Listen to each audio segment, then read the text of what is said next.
जय श्री कृष्ण। आज बनवायचे आहे आपल्याला विदर्भातील स्पेशल असे रोडगे। त्याला तुम्ही बाटी म्हणू शकता, पण आम्ही रोडगेच म्हणतो त्याला।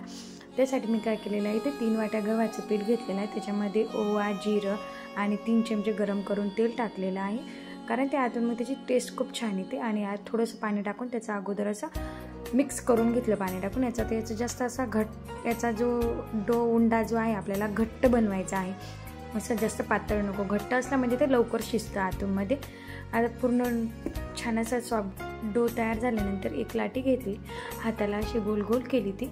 आता गावाकडे शेतामध्ये जर ह्या बनवल्या तर याची टेस्ट खूपच लागते छान। पण आता आपण काय करणार, आता इथे कुठे जाणार, म्हणून मी घरीच ओव्हनमध्ये भाजणार आहे।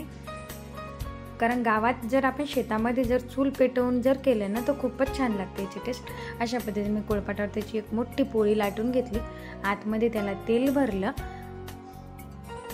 घरी जर बनवायचे असलं ना तर आपण बनवू शकतो, अशा पटकन झटपट खायचे असलं तर। अशा पद्धतीने त्याला तेल लावून फोल्ड करून घेतली, त्याचे दोन्ही कोण फोल्ड करून घेतली। आता असं केल्याने काय होतं, त्याला आतमध्ये छान असे लेयर दिसतात आणि त्याच्या पटापट ते उघडतात, अशा पोळीसारखं एकदम छान तयार होतं। अशा पद्धतीने त्याला आतून तेल लावून त्याची असे फोल्ड करून घ्यायची आणि नंतर त्याला गोल गोल करायचं आणि आपला रोडगा तयार होतो, आपली बाटी तयार होते, डाळ बाटी।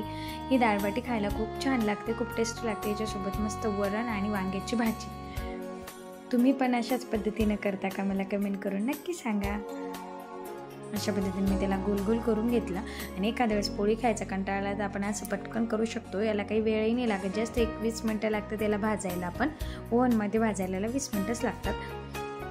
आणि परत एक दुसऱ्या पद्धतीने मी केली, म्हटलं असं जर वेळ वाजत असेल तर तुम्ही एक पोळी लाटून डायरेक्ट अशी फोल्ड करायची आणि त्याला त्रिकोणी फोल्ड करायची, आपलं ट्रायंगल शेपनं बघू शकता। आणि नंतर त्याला पूर्ण फोल्ड आतमध्ये घेऊन कॉर्नर आतमध्ये घेऊन त्याला अशा पद्धतीने गोल गोल करू शकता। आणि अशी पण एकदम छान होते, आतून याच्या पण छान लेअर तयार होतात आतमध्ये। त्याला गोल गोल करायचं आणि प्रेस करून घ्यायचं। अशा पद्धतीने सगळ्या बाटी बनवून घेतल्या, ओव्हन ठेवला अगोदर। ओव्हन थोडंसं गरम झाल्यानंतर आपली जी बाटी आपण बनवल्या त्यात पूर्ण त्याच्यामध्ये टाकून द्यायच्या अशा पद्धतीने। आणि त्याच्यावर झाकण ठेवायचं, एक 5 मिनिटं झाकण ठेवायचं। नंतर परत उलटायच्या पालटून परत त्याची मागची बाजू पण भाजून घ्यायची। याला 20 मिनिटं कमी गॅसवर, आता गॅस कमी करायचा आणि कमी गॅसवर छान 20 मिनिटं भाजू द्यायच्या, तेव्हा त्या आतून छान अशा भाजतात।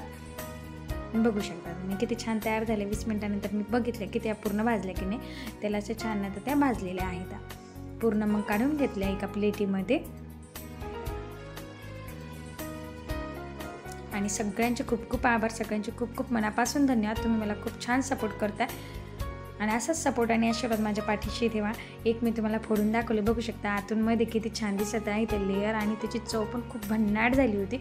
वरतून मस्त डाळ घेतली, आपल्या डाळीला मी थोडासा तडका मारला होता, जिरं मोहरी कढीपत्त्याचा, थोडीशी तुपाची धार टाकली आणि वांग्याची भाजी केली होती याच्यासोबत। तुम्ही पण अशाच पद्धतीने करता का, मला कमेंटमध्ये येस किंवा नो नक्की टाईप करा।